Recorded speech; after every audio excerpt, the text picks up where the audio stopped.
մեզ համար չափազանց կարևոր այս տոնի կապակցությամբ։ Եվ կարծում եմ այսօր այս խնդիրների քննարկումը հենց այսօր դեկտեմբերի 10-ին պատահական չէ, որովհետև անհնարին է նման խնդիրներ լուծել առանց ինստիտուցիոնալ հարցերի վերաբերյալ հստակ պատկերացում ունենալու, որի հիմքում նաև որպես կանոն միշտ սահմանադրություն ունի։ Իրավիճակի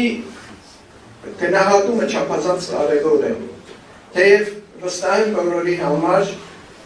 դժվար չի գնահատել այսօրվա իրավիճակը։ Այնուամենայնիվ արձանագրենք դրանք, որովհետև դրանք ունեն նաև կարևոր ազդեցություն խնդիրների լուծման վրա։ Արցախն օկուպացված է։ Արցախի ժողովուրդը ենթարկվել է էթնիկ զտումների ու ցեղասպանության ռազմական ագրեսիայի արդյունքում բռնի դուրս մղվելով հայրենի հողից։ Արցախի խնդիրը միջազգային քաղաքական ատյաններում մնացել է անտեր։ Հայաստանի իշխանությունները Արցախի անվտանգության երաշխավորից վերածվել են հակաարցախյան ճակատի առաջատարի, նպատակ ունենալով մոռացության տալ Արցախը եւ այն դարձնել մանրադրամ իրենց կասկածելի նպատակներին հասնելու համար։ Միջազգային իրավունքի կոպիտ ոտնահարմամբ առանց հակամարտության գլխավոր կողմի Արցախի համաձայնության լուծարվել է ԵՀԿ Մինսկի խումբը։ Հայրենազրկվելով Արցախի ժողովուրդն ունեցել է մարդկային, նյութական, բարոյահոգեբանական ծանր կորուստներ։ Ադրբեջանի հետ նախաստորագրված համաձայնագրով Հայաստանը պարտավորվել է հետ վերցնել արդարադատության միջազգային ատյաններում հարուցված գործերը։ Ադրբեջանը Հայաստանի Հանրապետությունից պահանջում է փոխել սահմանադրություն եւ ընդունել 300,000 ադրբեջանցի փախստականների։ Հայաստանը միջազգային հարաբերություններում այսօր չունի քաղաքական գործիքներ կիրառելու համար իշխանապետության։ Նոր աշխարհակարգի ձևավորման մրցակցությունը թևակողել է կոշտ բախումների փուլ եւ ազդեցիկ պետությունները ցանկացած միջոց փորձում են օգտագործել իրենց դիրքերն ամրապնդելու համար, անգամ խախտելով օրինականությունն ու ձևավորված ավանդույթները։ Այդուհանդերձ վերադարձն այլընտրանք չունի։ Իհարկե առանցին անձին խմբեր կազմակերպություններ փորձում են հնարավորինս ծառայել այդ նպատակին։ Մասնավորապես քիչ առաջ Արմինե Ալեքսանյանը խոսեց Վարդան Օսկանյանի գլխավորած հանձնախմբի աշխատանքների մասին։ Կարևոր է, որ նման քայլեր կան, նման նախաձեռնություններ կան։ Սակայն ակնհայտ է նաև, որ նման բարդ իրավիճակում այդ տարանջատված ջանքերը բավարար չեն հաջողության համար։ Անհրաժեշտ է համախմբել այդ ջանքերը գործադրողներին, աջակցել նրանց, լրացնել այդ կառույցներով, համակարգել աշխատանքը։ Մենք չպետք է մոռանանք ցեղասպանության ճանաչման հետ կապված փորձը։ Փառք ու պատիվ նրանց, ովքեր առանցին հաջողություններ են արձանագրել այս հարցում, բայց չպետք է մոռանալ, որ գլխավոր նպատակը իրենք ու թեև խնդիրները տարբեր են, սակայն ակնհայտ է, որ կարելի է օգտակար հետևություններ անել։ Նման բազմավեկտոր ու բարդ խնդիր լուծելու համար շատ կարևոր է ունենալ ամուր ճիշտ հայեցակարգ ու իրատեսական ռազմավարություն։ Արցախահայությունը բազմիցս ապացուցել է, որ ամուր կամք ունի եւ ստեղծված իրավիճակում պետք է դառնա իր դատի տերն ու առաջամարտիկը, իհարկե Հայաստանի ժողովրդի ու սփյուռքի ամուր աջակցությամբ։ Սակայն կարևոր է հստակեցնել հակամարտության կարգավորման նոր փուլի հայեցակարգը։ Ինչպես հակամարտությունների կարգավորման գործընթացներում, այս դեպքում ևս մի շարք բաղադրիչների կողքին հատկապես կարևորվում են քաղաքականն ու իրավականը։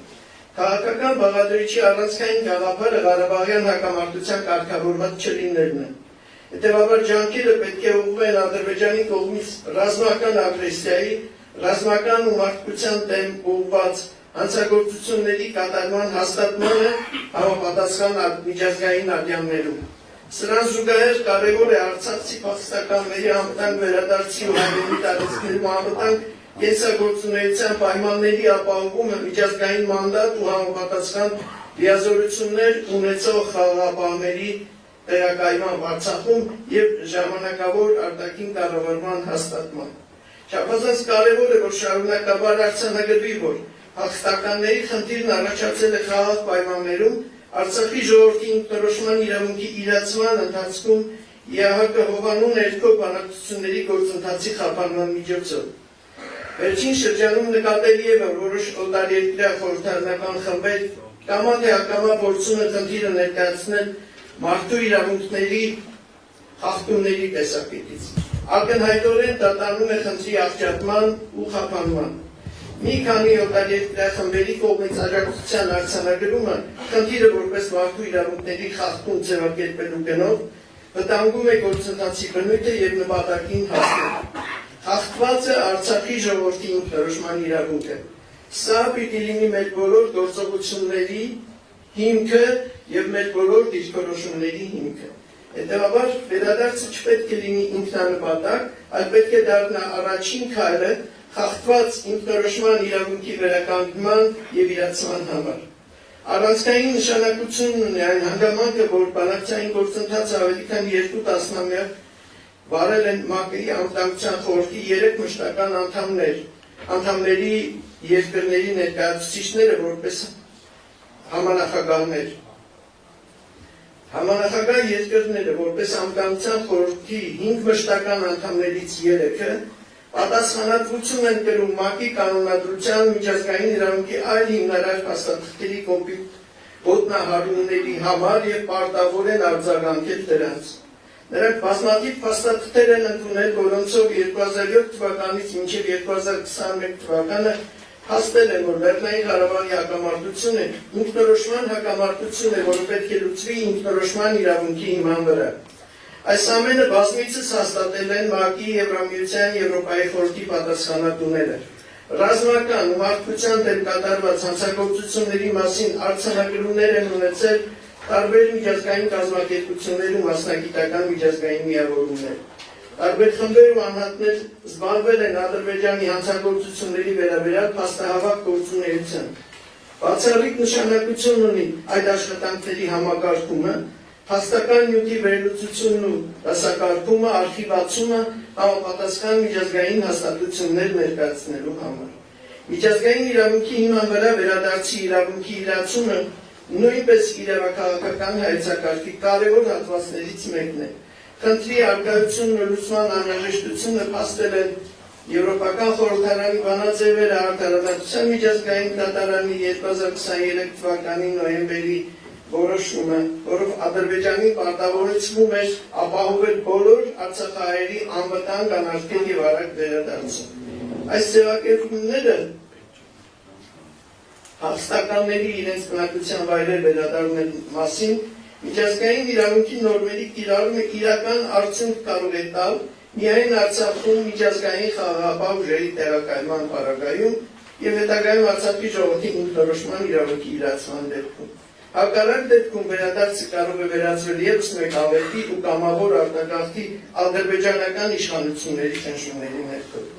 Վերադարձի խնդրի հետ անմիջականորեն կապված է Արցախի ռազմական ու քաղաքական ղեկավարության Բաքվում պահվող հատվածի վերադարձի խնդիրը, որը նույնպես արծարծվում է նշված փաստաթղթերում։ Վերադարձի խնդրի օգտագործման դեմ երբեմն հակադրվում է այն ենթադրությունը, որ այդ դեպքում դուռ է բացվում Ադրբեջանի պահանջի համար, ըստ որի 300,000 ադրբեջանցի պետք է վերադառնան Հայաստան։ Ակնհայտորեն սա շահարկում է, քանի որ Ադրբեջանից Հայաստան փախստականների վերադարձը համադրելի է ոչ թե արցախահայերի վերադարձի հետ, այլ հակամարտության սկզբում 80-ականների վերջին ու 90-ականների սկզբին Ադրբեջանից հայ փախստականների դեպքի հետ, որոնց թիվը զգալիորեն գերազանցում էր ադրբեջանցի փախստականների թիվը։ Զարմանալիորեն չեն արձակվում Ադրբեջանից այդ հայ փախստականների վերադարձի խնդիրը եւ վերջին տարիներին ավելի ու ավելի հաճախ կիրառվող մի սկզբում պահանջների փոխադարձ մարման գաղափարը, որոնց արձակման դեպքում կմարի Ադրբեջանի ողջավորությունը փախստականների վերադարձի խնդրով։ Կարևոր է նաեւ նյութական ու ոչ նյութական մշակութային արժեքների ոչնչացման համար Ադրբեջանի պատասխանատվության խնդիրը, համակարգված ու կազմակերպված քարոզչության խնդիրը եւ այլն, որոնք ցույց են կարծրացվել իր զեկուցումներում եւ ելույթներում։ Ակնհայտ է, որ Լեռնային Ղարաբաղի խնդրի կարգավորման իրական շրջանակները ներառում են բազմաթիվ ուղղություններ ու մի շարք ոլորտներ։ Դա չափազանց բարդ խնդիր է։ Դա փաստում է նաեւ 2024 թվականի դեկտեմբերի 16-ին Արցախի Հանրապետության նախագահի հրամանագրով հաստատված Արցախի Հանրապետության պետական ինստիտուտների պահպանման ու գործունեության շարունակականության ապահովման ռազմավարությունը։ Այն ոչ միայն պետք է իրագործվի որպես իրավական ուժ ունեցող փաստաթուղթ, այլ նաև կարող է դառնալ ռազմավարություն հակամարտության կարգավորման այս նոր փուլի համար։ Իսկ դրանում նկարագրված ոլորտային ծրագրերը մշակվելու եւ կիրառվելու դեպքում վերադարձի ծրագրային հենք։ Այս ամենը իրականացնելն ու անիվը հետ շրջելը անգամ այստեղ նստածների մի մասին կարող են անիրական թվալ։ Իհարկե կարելի է թվարկել մի շարք լուրջ անբարենպաստ գործոններ, բայց հիշեցնեմ մի քանի բան։ Երբ այս ամռանը Միացյալ Նահանգների նախագահ Թրամփը հայտարարում էր այն մասին, որ պետք է Գազայի 2 միլիոն պալեստինցիներին տեղափոխել այլ երկրներ ու երկարամյա այդ հակամարտությունը կլուծվի, ոչ ոք չէր մտածում, որ ընդամենը 1-2 ամիս անց նա կհրաժարվի այդ անհեթեթ մտքից ու կառաջարկի անհամեմատ ավելի ողջամիտ պլան։ Անցած դարի 90-ականների սկզբին ամեն ինչ թվում էր, թե մեր դեմը ու շատ քչերն էին հավատում հաջողությանը, բայց արցախցին հավատում էր ու գործում էր, եւ հաջողությունները եկան։ Մենք այս աղետը ստացանք, որովհետեւ փորձեցինք ճանապարհը, հավատն ու հիշողությունը։ Այնպես որ մնում է լծվել այդ շատ բարդ, տևական, սակայն այլընտրանք չունեցող գործին։ Ժամանակն է ուշքի գալ եւ ծանր ցնցումների ու կատարել Արցախի նկատմամբ մեր